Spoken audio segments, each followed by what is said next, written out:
नमस्कार, मैं के वर्मा आपका बहुत बहुत स्वागत करता हूँ। आज का जो हमारा टॉपिक है, विज्ञान के महत्वपूर्ण प्रश्न एमसीक्यूज के रूप में जो कि हमने लिए हैं परिसंचरण तंत्र से। आज का जो टॉपिक है परिसंचरण तंत्र से रिलेटेड टॉपिक है हमारा, जिसमें एमसीक्यूज सिर्फ परिसंचरण तंत्र के ही अंतर्गत आने वाले हैं।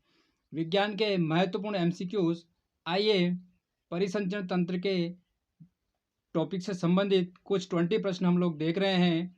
20-20 का खेल चल रहा है और मात्र 20 मिनट में 20 प्रश्न आपके सामने आने वाले हैं, जो कि बहुत ही स्पीड के साथ आने वाले हैं। इसी के साथ प्रश्न नंबर पहला है, बंद प्रकार के परिसंचरण में रक्त जिसमें बंद होता है। ऑप्शन नंबर ए कंकाल, ऑप्शन नंबर बी शिरा कोटर में, ऑप्शन नंबर सी वाहिनियों में और ऑप्शन नंबर डी हृदय में। तो बंद प्रकार के परिसंचरण में रक्त जिसमें बहता है, तो आपका जो ऑप्शन है ऑप्शन नंबर सी वाहिनियों में आपका राइट आंसर होने वाला है। Option number C is the right answer. Option number C वाहिनियों में।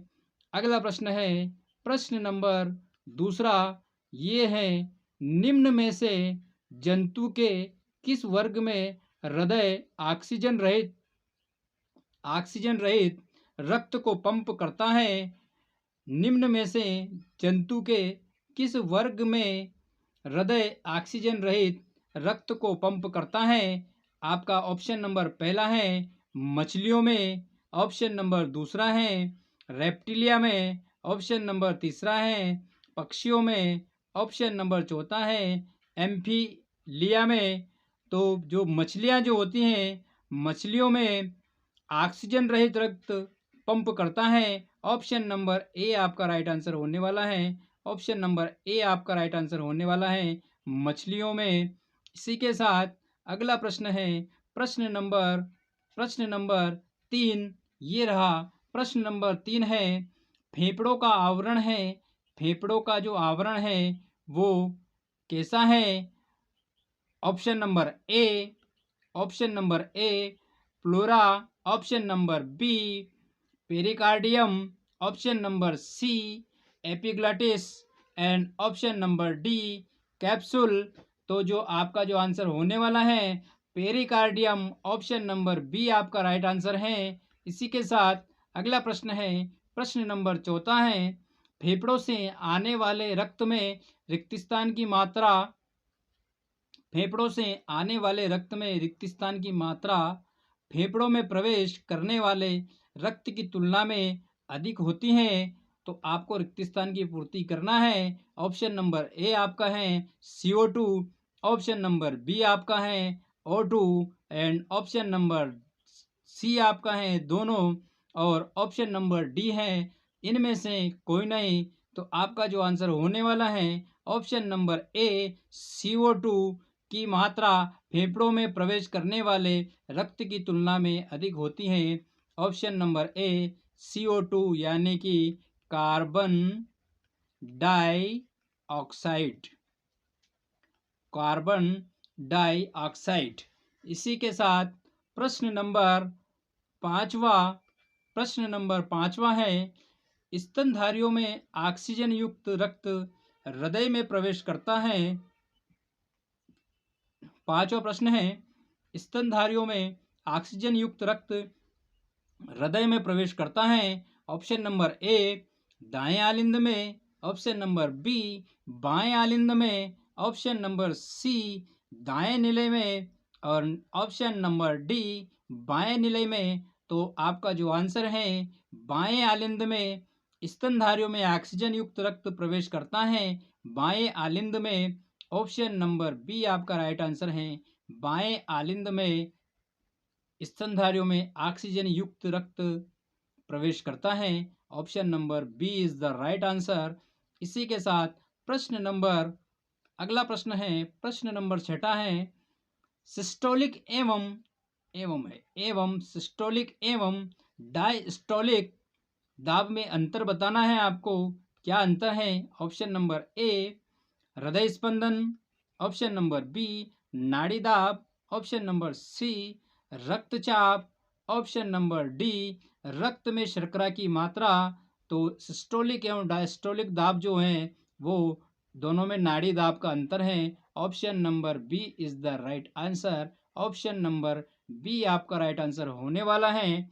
इसी के साथ अगला प्रश्न है, प्रश्न नंबर 7वां है, हृदय ध्वनि को मापने के लिए चिकित्सकों द्वारा प्रयुक्त युक्ति रिक्त स्थान कहलाती है। इसमें श्रोत्रिका, नली और रिक्त स्थान होते हैं। आज एक प्रश्न में दो उत्तर छुपे हुए हैं। पहले रिक्त स्थान में क्या आएगा एंड दूसरे रिक्त स्थान में क्या आएगा? ऑप्शन नंबर ए देखिए तापमापी और heart piece, option number B प्रवर्धक and chest piece, option number C stethoscope and chest piece और ऑप्शन नंबर डी स्टेथोस्कोप और हार्ट पीस। तो हृदय ध्वनियों को मापने के लिए चिकित्सकों द्वारा प्रयुक्त युक्ति तो स्टेथोस्कोप है। ऑप्शन स्टेथोस्कोप है। अब स्टेथोस्कोप दो ऑप्शन में दिखा रहा है, स्टेथोस्कोप दो ऑप्शन में दिखा रहा है। आगे बढ़ते हैं। इनमें क्षेत्रिकाएं, नली और चेस्ट पीस होते हैं। तो ऑप्शन नंबर सी आपका राइट आंसर है, क्योंकि स्टेथोस्कोप में होते हैं चेस्ट पीस। आपको ऑप्शन नंबर सी आपका राइट आंसर है। Option number C is the right answer. Stethoscope and chest piece पहले वाले रिक्त स्थान में आएगा स्टेथोस्कोप, स्टेथोस्कोप एंड दूसरे वाले रिक्त स्थान में आएगा चेस्ट पीस। इसी के साथ अगला प्रश्न है, प्रश्न नंबर 8वां है। प्रश्न नंबर 8वां है, standing broad jump test, standing broad jump test रिक्त स्थान को मापता है। किसको मापता है? ऑप्शन नंबर ए पेशी स्फूर्ति, ऑप्शन नंबर बी विस्फोट क्षमता, ऑप्शन नंबर सी पेशी सहनशील एंड ऑप्शन नंबर डी पेशीय पंप। तो स्टैंडिंग ब्रांड जंप टेस्ट पेशी पंप को मापता है। ऑप्शन नंबर सी आपका राइट आंसर होने वाला है। Option number C is the right answer. पेशीय पंप आपका राइट आंसर होने वाला है। प्रश्न नंबर 8वें का option number D is the right answer. इसी के साथ अगला प्रश्न है, प्रश्न नंबर 9वां है, एक पट्टी पर स्थित एक जल बूंद पट्टी की बारीक शिराओं का अपरिवर्तित प्रतिबिंब बनाती हैं। किसके कारण बनाती हैं? ऑप्शन नंबर ए अपवर्तन, ऑप्शन नंबर बी विकिरण, ऑप्शन नंबर सी रेखीय संचरण एंड ऑप्शन नंबर डी परावर्तन। तो एक पट्टी पर स्थित जल की बूंद पट्टी की बारीक शिराओं को अपरिवर्तित प्रतिबिंब जो बनाती हैं वो अपवर्तन के कारण होता है। ऑप्शन नंबर ए आपका राइट आंसर है। Option number A is the right answer. प्रश्न नंबर 9 का ऑप्शन नंबर ए आपका राइट आंसर अपवर्तन होने वाला है। इसी के साथ अगला प्रश्न है, प्रश्न नंबर 10वां है। प्रश्न नंबर 10वां है, रक्त का पंपिंग स्टेशन है। मोस्ट और इम्पोर्टेंट हर एक एग्जाम में पूछा जाता है। रक्त का पंपिंग स्टेशन है। ऑप्शन नंबर ए आलिंद, ऑप्शन नंबर बी रक्त वाहिनी एंड ऑप्शन नंबर सी निलय और ऑप्शन नंबर डी हृदय। तो रक्त पंप का जो स्टेशन है आपका हृदय जो है वो रक्त पंप की तरह कार्य करता है। ऑप्शन नंबर डी आपका राइट आंसर होने वाला है। Option number D is the right answer. इसी के साथ अगला प्रश्न है, प्रश्न नंबर 11वां है। प्रश्न नंबर 11वां है, हृदय रिक्त स्थान से बना होता है। जो आपका जो हृदय है वो किससे बना होता है? हृदय किससे बना होता है? तो आपका जो आंसर है ऑप्शन नंबर ए तंत्रिका ऊतक, ऑप्शन नंबर बी संयोजी ऊतक, ऑप्शन नंबर सी पेशी ऊतक एंड ऑप्शन नंबर डी इनमें से कोई नहीं। तो आपका जो आंसर है वो पेशी ऊतक का बना होता है। हृदय जो है पेशी ऊतक का बना होता है। ऑप्शन नंबर सी आपका राइट आंसर होने वाला है।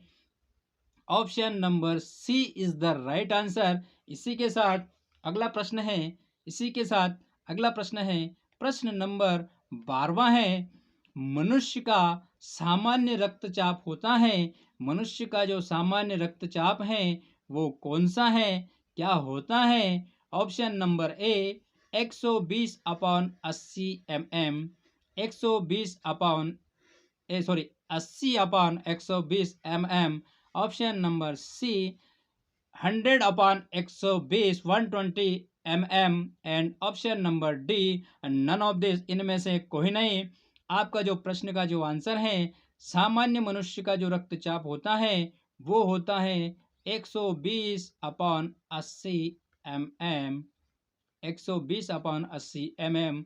आपका option number A is the right answer.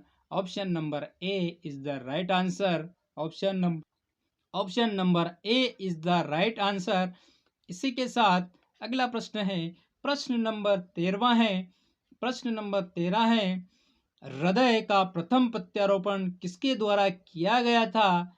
हृदय का प्रथम प्रत्यारोपण किसके द्वारा किया गया था? Option number A Hansen, option number B Joseph Lister and option number D Christian Barnard और option number D William De Vries. तो ऑप्शन नंबर हृदय का प्रथम प्रत्यारोपण जो किया गया था वो किया गया था क्रिश्चियन बर्नार्ड के द्वारा किया गया था। Option number option number C आपका right answer Christian Barnard. Option number C आपका राइट आंसर होने वाला है। Option number C is the right answer. इसी के साथ प्रश्न नंबर 14वां प्रश्न है एक वयस्क का हृदय प्रति मिनट में औसतन एक वयस्क का हृदय प्रति मिनट में औसतन कितनी बार स्पंदन करता है? ऑप्शन नंबर ए 60 बार 60 बार, ऑप्शन नंबर बी 72 बार, ऑप्शन नंबर सी 84 बार 84 बार एंड ऑप्शन नंबर डी 96 बार।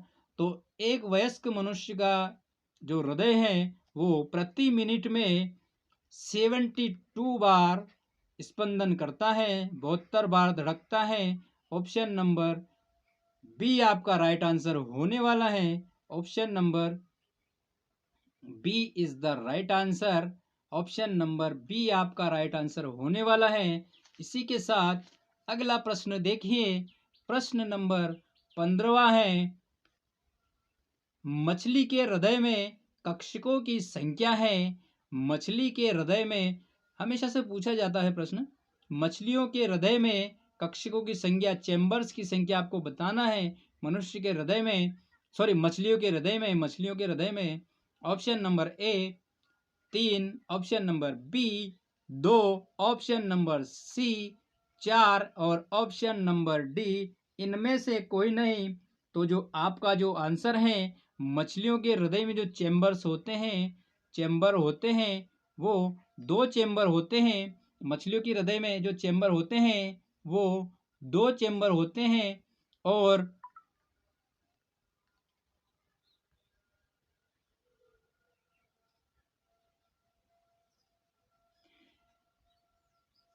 मछलियों के हृदय में 2 जो चेंबर होते हैं एक होता है आलिंद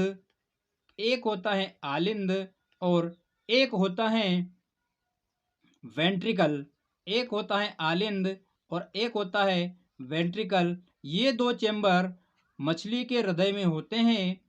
इसी के साथ आज 15 प्रश्न हो चुके हैं और 15 मिनट होने वाले हैं।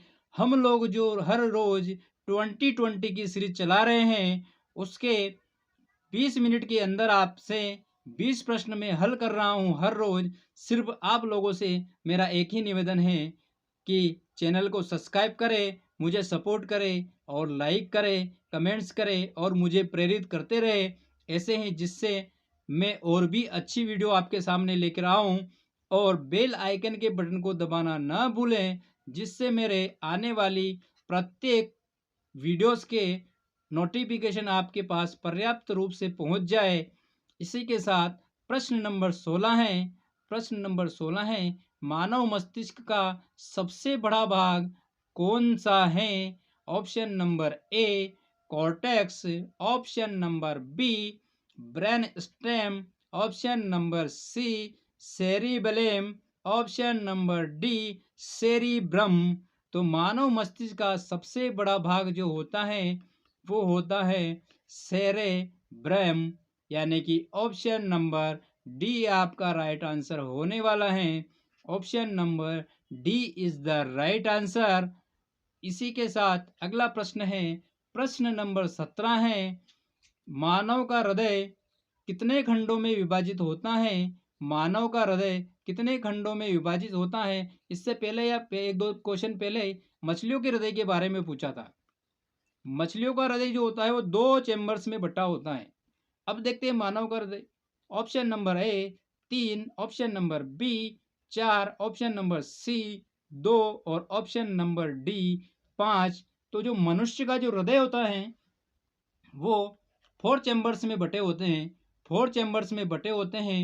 दायां आलिंद, दायां आलिंद, बायां आलिंद, दायां निलय, बायां निलय। ये 4 चैम्बर्स हैं, 1 2 3 और 4। ये 4 चैम्बर्स हैं जिसमें मनुष्य का हृदय बटा होता है, 4 चैम्बर्स में बटा होता है। इसी के साथ अगला प्रश्न है, ऐसे भी प्रश्न आ सकते हैं, 4 ऑप्शन आपको दे दिया जाए कि इनमें से कौन सा मानव के हृदय का चैम्बर्स नहीं है, और एक ऑप्शन अलग दे दिया जाता है, तो वही आपका आंसर होने वाला है। इस प्रकार से मछलियों में भी आलिंद और एक और क्या बोला था, आलिंद और वेंट्रिकल, आलिंद और वेंट्रिकल 2 होते हैं, याद रखना, नाम भी याद रखना है। इसी के साथ अगला प्रश्न है, प्रश्न नंबर 18वां है। प्रश्न नंबर 18वां है, लीवर द्वारा स्त्रावित एंजाइम का नाम बताइए। जो ऐसा एंजाइम का नाम बताना है आपको जो कि लीवर द्वारा स्त्रावित होता है। ऑप्शन नंबर ए जठराग्नि, option number B pepsin, option number C ptyalin मंड एंड ऑप्शन नंबर डी इनमें से कोई नहीं। तो जो आपका जो आंसर है लीवर के द्वारा स्त्रावित एंजाइम टाइलिन मंड, ऑप्शन नंबर सी आपका राइट आंसर होने वाला है। टाइलिन मंड आपका राइट आंसर होने वाला है। इसी के साथ अगला प्रश्न है, प्रश्न नंबर 19वां है, निम्न में से कौन सी ग्रंथि इंसुलिन का स्त्रावण करती है? आईएमपी प्रश्न है, हर एक एग्जाम में पूछे जाने वाला प्रश्न है, मोस्ट प्रश्न है, आईएमपी प्रश्न है। निम्न में से कौन सी ग्रंथि इंसुलिन का स्त्रावण करती है? ऑप्शन नंबर ए अग्नाशय, ऑप्शन नंबर बी लार ग्रंथि, option number C thyroid, option number D gastric ग्रंथि। तो आपको पता होगा कि थायराइड ग्रंथि जो होती हैं वो तो गले की ग्रंथि होती हैं, एंड नमक की कमी से थायराइड या घेंगा रोग होता है। लार ग्रंथि मनुष्य के लार से निकलती हैं, लेकिन अग्नाशय जो होती हैं वो इंसुलिन से स्त्रावण होता है। ऑप्शन नंबर ए आपका राइट आंसर होने वाला है। अग्नाशय, अग्नाशय आपका राइट आंसर होने वाला है।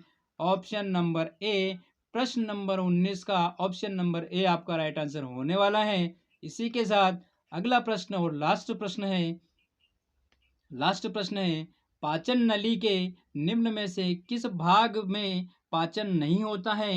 पाचन नली के निम्न में से किस भाग में पाचन नहीं होता है? ऑप्शन नंबर ए छोटी आंत, ऑप्शन नंबर बी मुंह, ऑप्शन नंबर सी पेट एंड ऑप्शन नंबर डी ग्रास नली।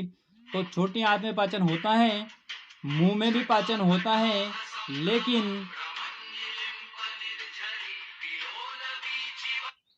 लेकिन पेट में भी पाचन होता है, लेकिन ग्रास नली में, ग्रसनी में, ग्रास नली को ग्रसनी भी बोला जाता है, ग्रसनी में आपका किसी भी प्रकार का पाचन नहीं होता है, इसलिए आपका ऑप्शन नंबर डी ग्रसन ही आपका राइट आंसर होने वाला है। Option number D is the right answer. ये हुए आपके 20 प्रश्न, ये हुए आपके 20 प्रश्न। सिर्फ 20 मिनट में 20 प्रश्न हैं। हर रोज जो 2020 की सीरीज चल रही है, ये बहुत ही महत्वपूर्ण होने वाली है। आने वाली एमपी टेट वर्ग 2 और आने वाली पीईबी की जितनी भी एग्ज़ाम्स हैं, एमपी पुलिस हुई, एमपी उसके बाद में अभी जो वैकेंसीज चल रही हैं, एमपी एसआई हुई, बहुत ही मोस्ट और इम्पोर्टेंट प्रश्न है। खास करके अभी एमपी पीएससी की जो एग्ज़ाम्स होने वाली हैं, उसमें भी साइंस से रिलेटेड बायोलॉजी के कुछ प्रश्न आते हैं, जो कि मैंने इसमें ऐड किए हुए हैं। आप सभी लोगों से निवेदन है कि मेरे चैनल को सब्सक्राइब करें, मुझे सपोर्ट करें और जितना हो सके चैनल को सब्सक्राइब करें और लाइक करें, कमेंट्स करें और मुझे सपोर्ट करें। आप सभी लोगों से ऐसी आशा है कि आप लोग सपोर्ट करेंगे और मैं इसी तरीके से हर रोज़ 2020 का जो सीरीज चल रहा है उसको कंटिन्यू रखूँगा। इसी के साथ मिलते हैं अगले लेक्चर में। जय हिंद, जय भारत, वंदे मातरम, जय श्री कृष्ण, राधे राधे।